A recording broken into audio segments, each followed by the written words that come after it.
ఇంకొక మాట, మనం సత్యనారాయణ స్వామి గుడిలో ఉన్నాం.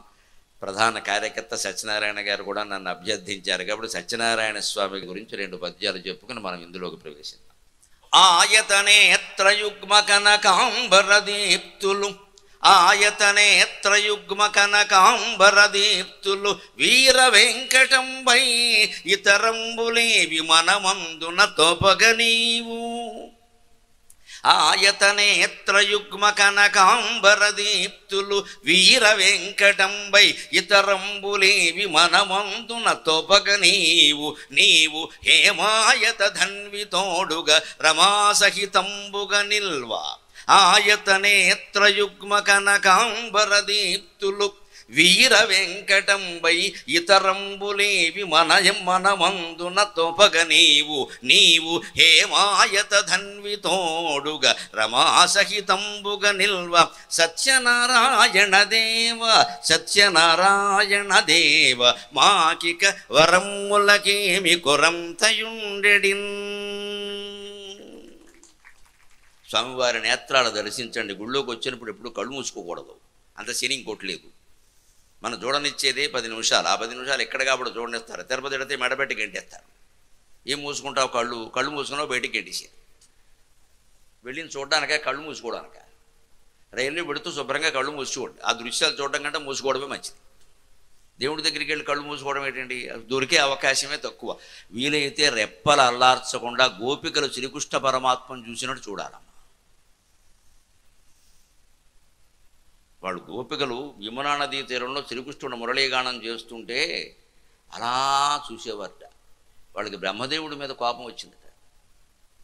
నీ వడవిన్ పవందిరుగా నీ కుటిలాల కలాలితాస్యము, ఇచ్చావిధి చూడకున్న నిముసంబులు మాకు యుగంబులైచను. నువ్వు పగలల్లా అడవికి వెళ్ళిపోతావయ్యా, గోవులను కాసుకుంటాం. మగ పిల్లలు అదృష్టవంతులు మగాళ్ళే పుట్టారు, నీతో పాటు వచ్చేస్తారు. మేము ఆడవాళ్ళం వస్తే ఊరుకుంటారా? వంకర సంబంధాలన్నీ అంట కడతారు ఇక్కడ. మేము రాలేము, కానీ నిన్ను చూడాలని మాకు కూడా ఉంది. ఆడదే పుట్టడం శాపం అయ్యేటి నాకు అర్థం కాదు అని పాపం గోపికలు బాధపడ్డారు. నీ కుటిలాల కలాలితాస్యము, ఆ వంకర తిరిగిన గిరజాల వెంట్రుకలు నీ పాలతలం మీద పడుతుంటే ఎంత అందంగా ఉందయ్యా. అవి మాకు చూడాలని అనిపించదా? అబ్బాయిలే చూస్తారా, అమ్మాయిలు చూడకూడదా? అమ్మాయి అబ్బాయిని చూస్తే అపార్థమేనా? ఇంకా దేవుడైనా సరే. ఇచ్చావిధి చూడకున్న నిమిషంబులు మాకు యుగంబులైంచను. నిన్ను చూడకపోతే మాకు ఒక్క నిమిషం ఒక్క యుగంలా అనిపిస్తుందయ్యా. కావున రాత్రులైన నిన్ను కన్నుల నిండుగా చూతామన్నా. కాబట్టి రాత్రి ఈ సాయంత్రం వేళైనా నువ్వు ఇక్కడికి వచ్చాక మురళీగానం చేస్తుంటే అలా చూద్దామంటే, కావుల రాత్రులైన నిన్ను కండున విండుగా చూతమన్న. లక్ష్మీవర రెప్పలడ్డముగ చేసనిదేల విధాత క్రూరుడై. దేవుణ్ణి చూస్తుంటే ఈ భావం కలగాలి మనకి. ఆ దిక్కుమాలని బ్రహ్మదేవుడు మా కళ్ళకి రెప్పలు పెట్టాడు. రెప్పలు లేకుండా ఉంటే అలాగే చూసేవాళ్ళం కదా. అంటే దేవుణ్ణి చూడడంలో రెప్పపాటు ఎడబాటు కూడా వాళ్ళకి ఇష్టం లేదు. అది భక్తి. ఆ దొరికిన క్షణాలు మనం రెప్పపాటు ఎడబాటు లేకుండా స్వామివారినే చూడాలి. మనతో కూడా వచ్చేవాళ్ళు అందరూ వచ్చారా, పిల్లలు వచ్చారా, అక్కడ అందరి పేర్లు చెప్పాలి. దేనికండి ఒక 100 మంది పేర్లు ఏమైనా ఆధార్ కార్డు అని నాకు అర్థం కాదు. అక్కడ ఆ మగాయన పేరు చెప్తారు. సంప్రదాయం, ఒక పద్ధతిలో ధర్మపత్ని సమేతస్య. మహిళలకి నమస్కారం పెడుతున్నానమ్మా, లౌక్యంగా చెబుతున్నా. ధర్మపత్ని సమేతస్య అనడమే మంచిది, మీ పేరు చెప్పకపోవడమే మంచిది. మగాళ్ళు తక్కువ వాళ్ళు కాదు. ఏదో వెర్రి వేషం వేస్తాడు, ఎవరినో తీసుకుని గుళ్ళో కడతాడు, దాని పేరు చెప్పేస్తాడు. అప్పుడు ఆ ఫలితం ఆవిడికి వెళ్ళిపోతుంది. ధర్మపత్ని సమేతస్య అంటే వీడు ఏ ధర్మపత్నిని మోసం చేసి ఇంకోతిని తీసుకుని గుళ్ళోకి వచ్చాడో ఆ ధర్మపత్నికి న్యాయం జరుగుతుందమ్మా. రెండోది అడుక్కు తింటుంది, వీళ్ళు అనుమానం లేదు ఇక్కడ. అది సత్యనారాయణ స్వామి. అందుకని ఖచ్చితంగా పూజారి గారికి ధర్మపత్ని సమేతస్య అని చెప్పమానండి. అందుకని మా పేరు చెప్పండి, మా అబ్బాయిల పేర్లు, కోడళ్ళ పేర్లు అన్నీ అవసరం లేదమ్మా. ఇదేం జనాభా లెక్కలు చిట్టానా? ఆయనకి తెలీదా? సబాంధవం సకుటుంబస్య సబాంధవస్య. వాళ్ళకు ఉంది, పద్ధతి ఉంది. అది అలాగే చెప్పేస్తారు. యజమాని ఆ గోత్రం చెబుతారు, మిగిలినవన్నీ అందులోకి వెళ్ళిపోతాయి. దేవుడి దగ్గర మనం ఊరికి హాజరించినట్టు స్కూల్లో రిజిస్టర్లో టిక్కు పెట్టుకోక్కర్లేదు ఇక్కడ. అది ఆయనకి లెక్క కాదు. అది ఆ సమయం మన పేరు చెప్పమనో ఏదో చేయమనో మాకేదో ఇవ్వమనో అడిగే సమయం కూడా ఆయన్ని చూడాలి. అప్పుడు నేత్రయుగ్మ కనకాంబర దీప్తులు, కనకాంబరం పూలలా వెరిగిపోయేటువంటి ఆ నేత్రాల కాంతులు. వీర వెంకటంబై, ఆయన వీర వెంకట సత్యనారాయణ స్వామి. మీసాల దేవుడు ఆయన చూసుకోండి, మీసాలు ఉంటాయి మీకు. అంటే పౌరుషం వచ్చి ఏదైనా మనకు ఎవరి మీదైనా ఎవరైనా అన్యాయం చేస్తే చెప్పాలంటే ఆ సత్యనారాయణ స్వామికి మొక్కేస్తే వెంటనే అయిపోతుందమ్మా, అనుమానం లేదు. ఇక్కడ ఆయన మీసాల దేవుడు. ఇతరంబులేవి మనమందున తోపగనీవు, ఆ చూస్తున్నంతసేపు మనకి మనస్సులో వేరే ఆలోచన రాకూడదు. ఆ విగ్రహాన్ని చూస్తే ఆ దీప్తి కలుగుతుంది ఖచ్చితంగా. నీవు హేమాయత ధన్వితోడుగా. పైగా సత్యనారాయణ స్వామి ప్రత్యేకత ఏమిటంటే అన్నవరంలో శివుడితో సహా ఉంటాడు ఒకే పీఠం మీద. బహుశా తెలుగునాట 2 రాష్ట్రాల్లో శివకేశవులు ఒకే పీఠం మీద ఉండడం అక్కడే జరుగుతుంది సత్యనారాయణ స్వామి కోవిల్లో. సత్యనారాయణ స్వామికి రమాదేవి ఉంటే పక్కన శివుడు ఉంటాడు. అంచేత శివకేశవులకి రవ్వంత భేదం లేదు అని చెప్పడానికి ఈ అద్వైత పీఠమే ప్రధానం. ఇక్కడ అంతే లెక్క. ఇది కూడా అద్వైత పీఠం. కంచిపీఠానికి అనుబంధం అన్నాక పరమాచార్య కృప మీ అందరి మీద ఉంటుంది ఖచ్చితంగా. హేమాయత ధన్వితోడుగా రమాసహితంబుగా నిల్వ. హేమాయత ధన్వి అంటే మేరు పర్వతం ధనుస్సుగా కలిగిన వాడు శివుడు. స్వామి నువ్వు శివుడితో సహా రమాసహితంగా ఇక్కడ ఉన్నావయ్యా. నీవు హేమాయత ధన్వితోడుగా రమాసహితంబుగా నిల్వ. సత్యనారాయణ దేవ మాకిక వరంబులకేమి కొరంతయుండెడిన్. నువ్వు ఇక్కడ సాక్షాత్కరించి ఉంటే మాకు వరాలకేమి కొరత ఉంటుందా? పైగా సత్యనారాయణ స్వామి ఎలాంటి వాడు ఉంటే కోరిన వరాలు ఇస్తాడమ్మో అనుమానం లేదు. నేను మా మావగారి మీద గొప్ప నమ్మకంతో చెబుతున్నాను. నేను అన్నవరానికి అల్లుడిని, నేను కొడుకును కాదు. మా శారదది అన్నవరం. అందుకని అన్నవరం దేవుడు కుమార్తెను చేసుకున్నాను, నేను ఆనందిస్తూ ఉంటాను. అందుకే నేను అన్నవరం వెళితే హుండీలో డబ్బు లేను, అడిగి తెచ్చుకుంటాను. అల్లుడు ఎప్పుడు పుచ్చుకుంటాడు, ఇవ్వడు. అందుకే నాకు ఆయనతో చనువు. నేను ఎప్పుడైనా పెడితే నాకేమి ఇస్తావు పండగకు వచ్చాయని అడుగుతాను నేను స్పష్టంగా. మరి మావగారిని అడగకపోతే ఎవరిని అడుగుతాం ఇక్కడ. అందుకని ఆయన అన్ని కోరికలు తీరుస్తాడు, ఏమీ అందులో సందేహించాలి. ఒక్కటి మాట మనం గ్రహించవలసింది ఏమిటి అంటే కోరికలు తీర్చలేము కాదమ్మా, వాతలు కూడా పెడతాడు ఆయన. వ్రతకథ వినియున్ సత్యవ్రతమును పాటింపకున్న రారాజులకున్ గతి చెడునని తెలుపవకో. వ్రతకథ వినియున్ సత్యవ్రతమును పాటింపకున్న రారాజులకున్ గతి చెడునని తెలుపవకో. దితిసుతహరణాయ సత్యదేవాయ నమో. ఒక అన్నవరం సత్యనారాయణ వ్రత కథ 5 అధ్యాయాలు అత్యంత శ్రద్ధతో వింటే సోషలిస్టు సమాజాన్ని సమసమాజాన్ని స్థాపించడం అనేది ఏడాదిలో సాధ్యం అవుతుందండి. అంతకంటే ఏం లేదు. ఏడాదిలో సాధ్యం అవుతుంది సమసమాజం. కులభేదం లేదు, మతభేదం లేదు, ప్రాంత భేదం లేదు, స్త్రీ పురుష భేదం లేదు, ధనిక పేద భేదం లేకుండా అందరూ వ్రతం చేయడానికి ప్రాధాన్యం ఇచ్చేటువంటి వ్రత కథ సత్యనారాయణ వ్రత కథ. అదొక్కటి చాలు మనం గ్రహించగలిగితే. మనం ఏం చేస్తామంటే పెద్ద శని అక్కడ ఎవరో చదువుతుంటే మనం అక్షంతలు పట్టుకుని కూర్చుంటాం. ఇక్కడ ఎప్పుడు అయిపోతుంది. కొబ్బరికాయలు ఉంటాయి, 5 కొబ్బరికాయలు. ఎన్ని కొబ్బరికాయలు? 3 అయినా ఇంకా 2 వడ్డించేయమని చెప్పు. యథావడ్డన జీవితాంతం అంతా ఉండేది. ఇంట్లో చేసిన ఈ గొడవే. కొబ్బరికాయలు లెక్క మన. కొబ్బరికాయలు అయిపోతే అధ్యాయాలు కూడా అయిపోతాయి.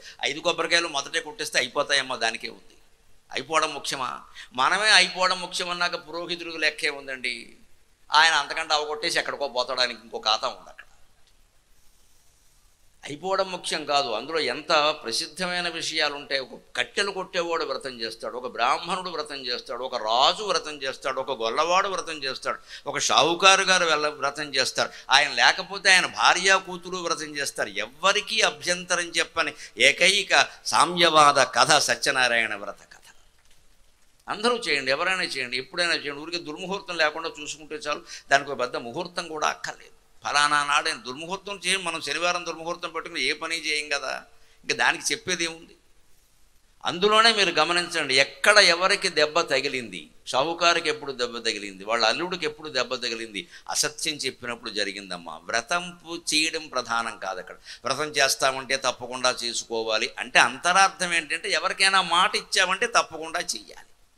మనం వ్రతం చేస్తాం, ఏటా కాదమ్మా, నెల 2 సార్లు ఏకాదశి నాడు అన్నవరం పరిగెత్తేసి 100 మెట్లు ఎక్కేసి వ్రతం చేసేస్తాం. మెట్టు దిగ్గానే అబద్ధాలు మొదలెడతాం. ఎందుకంటే మన స్వార్థం కోసం. వెళ్ళిందేమో సత్యనారాయణ వ్రతం. నేను ఆకాశం నాడు ఎడతాను, నువ్వు ఆకాశం నాడు వెళ్ళి ఎవడొద్దున్నాడు ఇక్కడ. జీవితంలో మార్పు లేదు, బుద్ధిలో మార్పు లేదు, అబద్ధాలు మారలేదు, అధర్మాలు మారలేదు. వ్రతం మాత్రం ఏకాదశికి ఒకసారి చేస్తాం. ప్రసాదం ఖచ్చితంగా కాదండి, ప్రసాదం తినడం ఉద్దేశం కాదండి. గొల్లవాడు రాజు కథ గమనించండి. గొల్లలు ప్రసాదం ఇస్తే రాజు తిరస్కరించాడు. కారణం, ప్రసాదాన్ని తిరస్కరించాడని స్వామివారికి కోపం రాలేదేమో, అది అహంకారం అవుతుంది. అహంకారం జీవుడుకున్నా తప్పే, దేవుడుకున్నా తప్పే. ప్రసాదాన్ని తిరస్కరించాడని కోపం రాలేదండి, గొల్లవాళ్ళు పెట్టబట్టి తిరస్కరించాడమ్మా, అందుకని కోపం వచ్చింది స్వామికి. వాళ్ళు నీకంటే తక్కువ కులం వాళ్ళు కదా అని వాళ్ళు పెడితే నువ్వు తిరస్కరిస్తావా, నీ సంగతి చూస్తా అని వెంటనే భటుడు వచ్చాడు. మహారాజా జయము జయము, మన రాజ్యం గోవిందా అన్నాడు. తర్వాత ఆయన తప్పు తెలుసుకొని గొల్లవాళ్ళని బతిమాలి మళ్ళీ వ్రతం చేయించి ప్రసాదం తీసుకుని మళ్ళీ గొల్లవాళ్ళని గౌరవించి ఇస్తున్నాడు. వెంటనే మళ్ళీ భటుడు వచ్చాడు. మహారాజా జయము జయము, మన రాజ్యానికి స్వాగతం అన్నాడు. అంటే స్వామివారు తలుచుకుంటే ఒక క్షణంలో మన జీవితాలు మారిపోతాయి. అది కథ సారాంశం. దైవలీల అలా ఉంటుంది. మనం ఎప్పుడు ఎంతకాలం బట్టో ఏదో జరగలేదు అనుకోకుండా జరిగిపోతుంది అది ఒకసారి, మన ప్రమేయం లేకుండానే. మరి ఎలా జరిగిందండి దైవలీల కాకపోతే? అలాగే మనకి బాగా పలుకుబడి ఉంది రాజకీయంగా, మన దగ్గర డబ్బులు బాగా ఉన్నాయి, మనం ఎన్ని పాపాలు చేసినా పర్వాలేదు, ఒక్క దెబ్బ కొట్టేస్తాడు దేవుడు మళ్ళీ లేకుండా. అది అప్పుడు అర్థమవుతుంది దేవుడు మొత్తం మీద ఉన్నాడు అని. కొట్టాక అర్థమవుతుంది. ఆ కొట్టాక అర్థమయ్యేది కొబ్బరికాయ కొట్టాక అర్థమైతే బాగుండేది కదా. దేవుడు దెబ్బ కొట్టాక జీవితం అర్థం కావడం కంటే కొబ్బరికాయ కొట్టాక అర్థమైతే జాగ్రత్త పడతాం కదండి. దేవుడు కొట్టే దెబ్బ ఎలా ఉంటుందంటే, ఈ వేదిక మీద ఉండగా మన పడగొట్టడమ్మా బాగా పెంచుతాడు పైకి, మొత్తం 7 అంతస్తుల బిల్డింగ్ ఎత్తేదికే అప్పుడు పడగొడతాడు. మళ్ళీ కాళ్ళు చేతులు ఏమి ఉండవు, ఎముకలు కూడా దొరకవు. బాగా ఎదగనిస్తాడు. వ్యాపారంలో, రాజకీయంలో, పలుకుబడిలో టాప్ టాప్ టాప్ అని అప్పుడు టాప్ లేపేస్తాడు. అంచేది అక్రమార్జన పరులు ఎవరైనా ఎదుగుతుంటే దయచేసి మాయలో పడకండి. వ్యాసుడు భారతంలో స్పష్టంగా చెబుతాడు, అధర్మాత్ములైన వాళ్ళు పడవర్ధత్యధర్మేణ నరో తతో భద్రాణి పశ్యతి తతః సపత్నాంజయతి సమూలస్తు వినశ్యతి అంటాడు. దుర్యోధనుడు అధర్మం చేసినా ఎందుకు పెంపొందాడు అని పాండవుల వనవాసంలో భీముడు ధర్మరాజుని అడిగితే సమాధానం చెబుతాడు స్పష్టంగా. వ్యాసభారతంలో ఉంటుంది, వర్ధత్యధర్మేణ నరహ, నరుడు అధర్మం చేసినా కూడా వృద్ధి పొందుతాడు. కంగారు పడిపోకూడదు మనం. వెంటనే ఫలితాలన్నీ ఇలా వచ్చేయు. సూర్యోదయం సూర్యాస్తమయం అయినంత తేలిక కాదు ఫలితాలనేవి, వస్తాయి, నెమ్మదిగా వస్తాయి.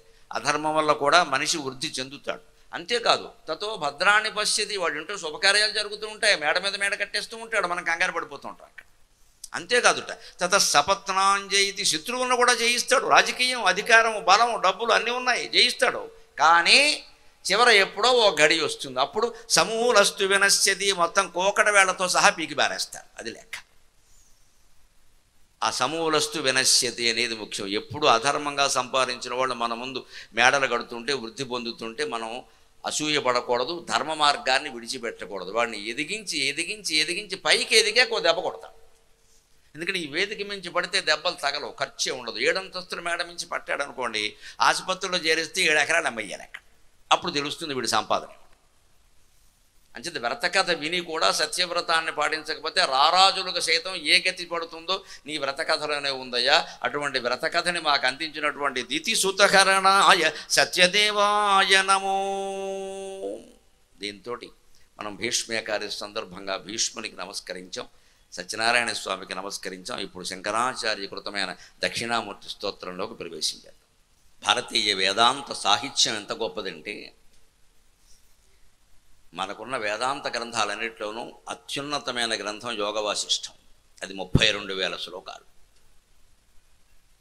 32,000 శ్లోకాల యోగవాసిష్టం ఎవడు చదువుతాడు? ఎవడో నా బోడి చేదస్తుడు కూర్చున్నక్కడ రోజుకో గంట చదువుకోవాలి.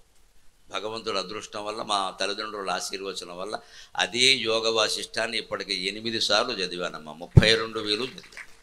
32,000 పూర్తిగా 32,000. మళ్ళీ అందులో సంక్షిప్తం రాసినవి, సారాంశాలు రాసినవి. వెన్నెలకంటి సుందరరామశర్మ గారిని మహానుభావుడు అద్భుతమైన వచనంలో రాస్తాడు. 700 పేజీల గ్రంథం అది. యోగ వాసిష్టానికి సంబంధించి కుప్ప కృష్ణమూర్తి గారు రాసినవి అన్ని పుస్తకాలు చదివా. అంత ఆసక్తి నాకు అదంటే. 32,000 యోగ వాసిష్టాన్ని మన ఋషులే అందించారు.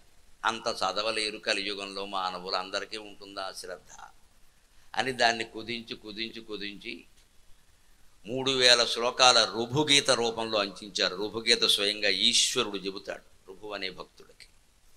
రుభుగీత రూపంలో 3,000 శ్లోకాలకు కుదించి అందించారు. అది కూడా చదవలేరు, యాతన పడిపోతారని శ్రీకృష్ణుడు భగవద్గీత 700 శ్లోకాల్లో చెప్పాడు. అది కూడా చదవలేరు కష్టమని అష్టావక్ర గీతాన్ని అందించారు 300 శ్లోకాల్లో. అది కూడా చదవలేరు కష్టమని శంకరాచార్య 100 శ్లోకాల్లో వేదాంత డిండిము అని అందించారు. అది కూడా చదవలేరు కష్టమని ఇదిగో 10 శ్లోకాల్లో దక్షిణామూర్తి స్తోత్రం అందించారు. ఇది విన్నా చాలు ఆ జ్ఞానం కలుగుతుంది, ఫలితం వస్తుంది అనుకోకండి. ఇది ఏదో విన్నంత మాత్రాన్ని పిల్లలు పుడతారు, మనవాళ్ళు పుడతారు, అటువంటి గ్యాంగ్ ఉంటే వెళ్ళిపోండి, గొడవలేదు. వాళ్ళు ఎవరూ పుట్టరు, మీకు ఎవరికి ఉద్యోగాలు రావు, మీకు ఎవరికి డబ్బులు రావు. కానీ ఏమీ రాకపోయినా ధైర్యంగా ఉండగలిగినది మాత్రం వస్తుంది ఖచ్చితంగా. అది నేను ఇవ్వగలుగుతాను 2 రోజులు, అనుమానమే లేదు. ఏది జరగని, సుఖం రాని దుఃఖం రాని, మంచి జరగని చెడ్డ జరగని, పెళ్ళవని కాకపోని, ఉద్యోగం రాని ఉద్యోగం రాకపోని, ఏది అయినా సరే ధైర్యంగా జ్ఞానవంతులై ఉండగలిగిన జ్ఞానం వస్తుంది ఖచ్చితంగా. అది కావాలి మనకి. కవచం అంటూ తొడుక్కుంటే ఏ అస్త్రాన్నైనా ఎదుర్కొంటామండి. అందుకని బాణానికి విరుడుగా బాణం ప్రయోగిస్తాడు, రేపు బల్లెం వేస్తాడు, అప్పుడేం చేస్తావు? రేపు కత్తి పెడతాడు, అప్పుడేం చేస్తావు? కవచం తొడుక్కున్నావు అనుకో, కత్తి బాణం బల్లెం ఏది ఏం చేయలేదు, అన్నీ ఇక్కడేగా వేసేది. ఆ కవచమే దక్షిణామూర్తి స్తోత్రం. ఇంకా ఇది కూడా ఎక్కువైపోతుందని ఆయన 5 శ్లోకాల్లో మనీషా పంచకం అందించారు శంకరాచార్య. అది కూడా ఎక్కువైపోతుంది అనుకున్నాడు మహానుభావుడు.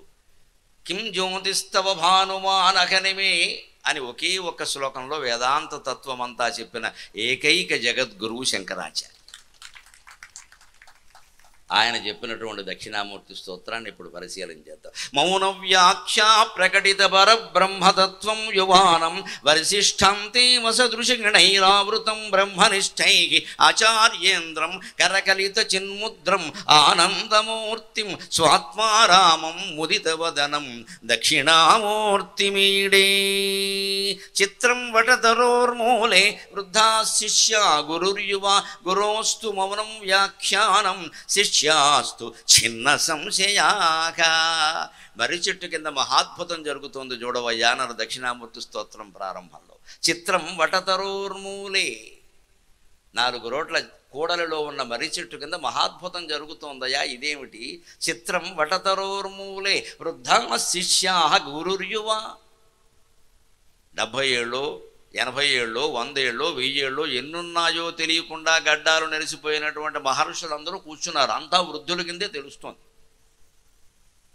కానీ కూర్చుని బోధిస్తున్న యువకుడు ఎవరంటే 22 ఏళ్ల యువకుడు అమ్మ. దక్షిణామూర్తి యువకుడు, పైగా సర్వాభరణాలతో ఉంటాడు. ఆయన గమనించండి, పులితోలు కట్టుకుని ఏనుగు తోలు కట్టుకుని బూడిద పూసుకుని కూర్చోడు. దక్షిణామూర్తి పెళ్ళికొడుకు, సర్వాభరణాలతో ఉంటాడు. ఆయనకి సేవ చేసింది పార్వతి, తర్వాత ఆ పార్వతినే పెళ్లి చేసుకున్నాడు ఆయన. సరిగ్గా సతీదేవి మరణం తర్వాత పార్వతి వివాహం కంటే ముందు మధ్యలో జరిగిందే దక్షిణామూర్తి బోధ. ఆయన సంసారం పట్ల విరక్తితో భార్య ఇలా జరిగింది కదా, యోగాగ్నిలో దగ్ధమైపోయింది, ఇంకా నాకు ఎందుకు వచ్చింది కూడా వద్దంటే పుట్టింటికి వెళ్ళింది. ఎందుకు వచ్చిన కూడా ఇప్పుడు తెలంగాణలో అదే సమస్య, బస్సు ఫ్రీ పెట్టారు, మొత్తం వారానికి ఒకసారి పుట్టింటికి వెళ్ళిపోతున్నారు. నమశివాయ. పనున్న లేకపోయినా వెళ్ళిపోతున్నారు. మా డ్రైవర్ చెప్పాడు, నాకు ఎవరో కాదు, దీనివల్ల నాకు ఇబ్బంది వచ్చి పడింది సార్, 2 నెలలు అయింది పెట్టి, మా ఆవిడ ఇప్పటికి 8 సార్లు వెళ్ళింది పుట్టింటికి అన్నాడు. నువ్వు కూడా వెళ్ళొచ్చు కదా, నాకు ఫ్రీ లేదు కదా సార్ అన్నాడు. అంటే శివుడి సమస్య అదే, బస్సు ఫ్రీ లేకపోయినా సరే వెళ్ళిపోయింది చెప్పకుండా. మా నాన్న ఏమిడి నాన్న ద్వేషిస్తుంటే ఓ పక్క. అందుకే అప్పటి నుంచి వచ్చిన సామెత, పిలవని పేరంటానికి పుట్టింటికి కూడా వెళ్ళొద్దు. మానవ బంధాలు ఎప్పుడు నన్ను మన్నించండి అమ్మా, దేని మీద ఆధారపడవు అనుకుంటా. ఆత్మీయతలు అనుబంధాలు అంత పెద్ద నాటకం. మానవ సంబంధాలన్నీ అవసరాల మీద ఆధారపడతాయి, అవసరాల మీద ఆధారపడతాయి. మన అవసరం ఉన్నంత వరకే మనని ప్రేమిస్తారు ఎవరైనా సరే, ఏం అనుమానం లేదు ఇందులో. ఎవ్వరికీ పెద్దపీట వేయాల్సిన అవసరం లేదు. ఆత్మ అనే దానికి పెద్దపీట వేసి ఆ పీట మీద మనమే కూర్చోవాలి అంతే. ఆ నేను అనే స్ఫురణకు తప్పితే దేనికి పెద్దపీట వెయ్యక్కల. అలాగని బంధాలను తిరస్కరించాల్సిన అవసరం లేదు. వారి పట్ల మనం ఎలా ఉండాలో అలా ఉంటాం, కానీ వారి నుంచి ఏం ఆశించకండి. మనం ఇలా ఉన్నాం కాబట్టి వారు ఇలా ఉండాలంటే వ్యాపారం అయింది, అది ఆశించడం కూడా తప్పే. లావాదేవీ, మనకి దేవీ భాగవతం కావాలి, లావాదేవీ భాగవతం మనకు అక్కర్లేదు. మనం ఆశిస్తున్నామంటే లావాదేవీ, నువ్వేదో చేసావు నీకేదో కావాలి, అదంతా క్విడ్ ప్రోకో అంటారు రాజకీయాల్లో. వేదాంతంలో కూడా ఇదేనా అధవసంతా? వేదాంతం నిజంగా తెలిస్తే మనం చేస్తాం, ఏమి ఆశించాం.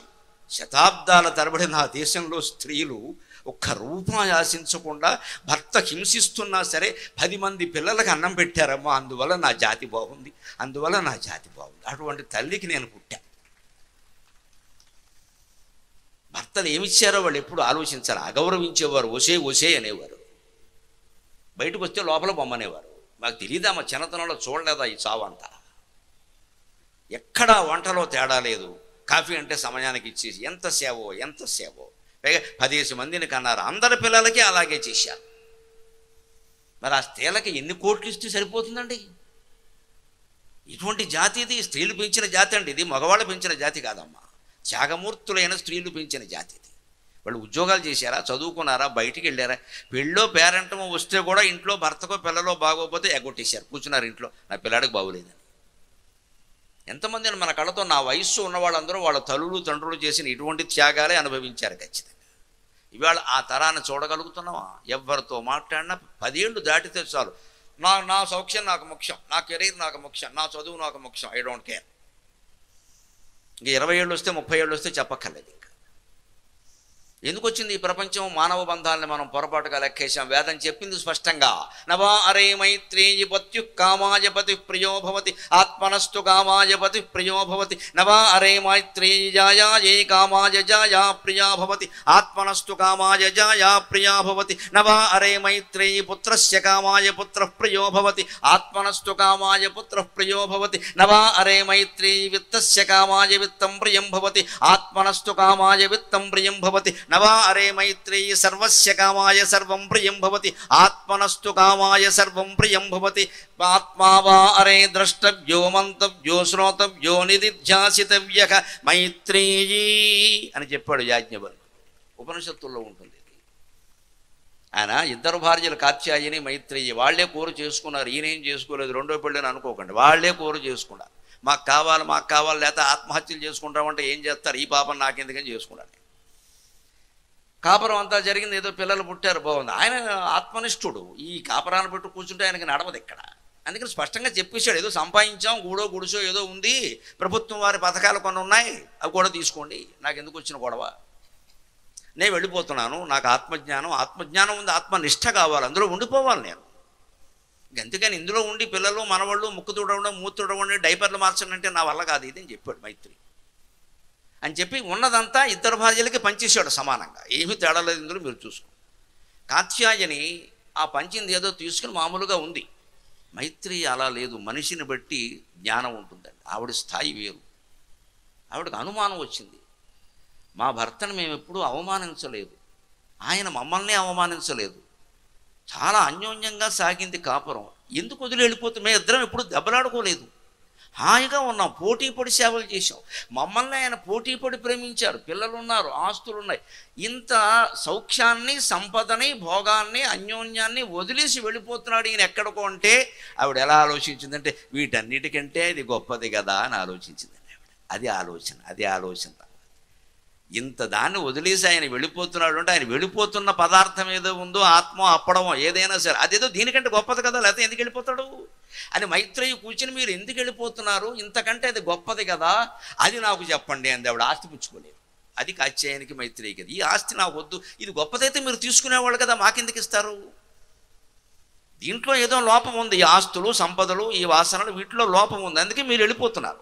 మీరు వెళ్ళిపోతున్న జ్ఞానం ఉందే, అది దీనికంటే గొప్పది, నాకు అదే కావాలి, కానీ ఇది వద్దు, ఇది కూడా కాత్యాయని తీసుకోమని, నాకు వద్దు, కాత్యాయని చిట్ ఫండ్ కంపెనీ అని పెట్టుకోమని, నాకు అక్కర్లేదు, నాకు మీకున్న జ్ఞానం కావాలి. అదండి, భార్య లేనంత మాత్రాన అందరికీ ఉంటుందా, పుత్రుడు లేనంత మాత్రాన అందరూ సమంగా ఉంటారా, పిల్లల్ని కన్నాం కానీ వాళ్ళ తలరాతలను కన్నావా అంటారు. మైత్రేయి ఆలోచన. అప్పుడు మైత్రేయిని కూర్చోబెట్టి ఉపనిషత్తు చెబుతాడు ఆయన, భర్త భార్యని ప్రేమిస్తున్నాడు అంటే మైత్రేయి మోసంలో పడకు, తన కోసమే ప్రేమిస్తున్నాడు, భార్య కోసం కాదు. మీ ఆవిడని ఎందుకు ప్రేమిస్తున్నామో ఎవరిని అడగండి. చాలా సేవలు చేస్తున్నంటే దేర్ ఈజ్ ఎ కండిషన్, సేవలు చేస్తుండబట్టి ప్రేమిస్తున్నాడమ్మా, చేయబోతే ప్రేమించడం. ఎందుకు ప్రేమిస్తున్నామంటే కారణం చెప్పారు అంటే అది ప్రేమ కాదమ్మా, అది ఇష్టం. కష్టంగా ఉంటుంది ఈ మాట, కానీ గరికిపట్టిన నరసింహరావు కూడా చాలా కష్టమైన మాటలే వస్తాయి, మీరు 2 రోజులు భరించాలి. నేను సత్యం చెబుతాను తప్ప అసత్యాన్ని మసిబూసి మారేడికి చేయడం నా వల్ల కాదు. ఇది కష్టం, చాలా అర్థం కావడం కష్టం. నా భార్య నన్ను సేవిస్తోంది కాబట్టి నేను ప్రేమిస్తున్నాను, సేవించకపోతే ప్రేమించరు కదా. ప్రేమలో షరతులు ఉండవు, షరతు ఉందంటే అది ఇష్టం, ప్రేమ కాదు, లేదా కామం, లేదా ఇష్టం, అంతే, ప్రేమ కాదు. భార్య భర్తనైనా అంతే, మీ ఆయన ఎందుకు నన్ను ప్రేమిస్తున్నామంటే నన్ను ఏం లోటు లేకుండా అంటే లోటు ఉండేలా చూసుకుంటే ప్రేమ ఉండదు. ఏది కుదరదు ఇక్కడ. ఏ షరతు పెట్టినా అది ప్రేమ లేదు. నిర్నిబంధంగా ఎటువంటి షరతులు పెట్టకుండా గోపికలు శ్రీకృష్ణుడిని ప్రేమించారు, అందువల్ల అది ప్రేమ అన్నారు. వాళ్ళు ఏ షరతులు పెట్టారు, మమ్మల్ని కాపాడమని పిల్లల్ని ఇమ్మని ఏం అడగలేదు అసలు, అది ప్రేమ. అందుకే శ్రీకృష్ణుడిని ఉద్ధవుడు ఒక దశలో, ఇంతమంది నీకు అనుచరులు అనుయాయులు భక్తులు ఉన్నారు కదా, నీకెవరు గొప్ప భక్తులే అంటే నిస్సందేహంగా గోపికలే, ఎవడేమనుకున్నా మంచిదేం చెప్పాడు. ప్రతివాడు ఏదో షరతులు పెట్టాడు. వాళ్ళ ఆడవాళ్ళు అయి ఉండి నా ఒక్క షరతు పెట్టలేదు, నన్ను చూడడమే గొప్పగా భావించారు, వాళ్ళు ఇంకేం లేదు పో, వాళ్ళే భక్తులు నాకన్నాడు.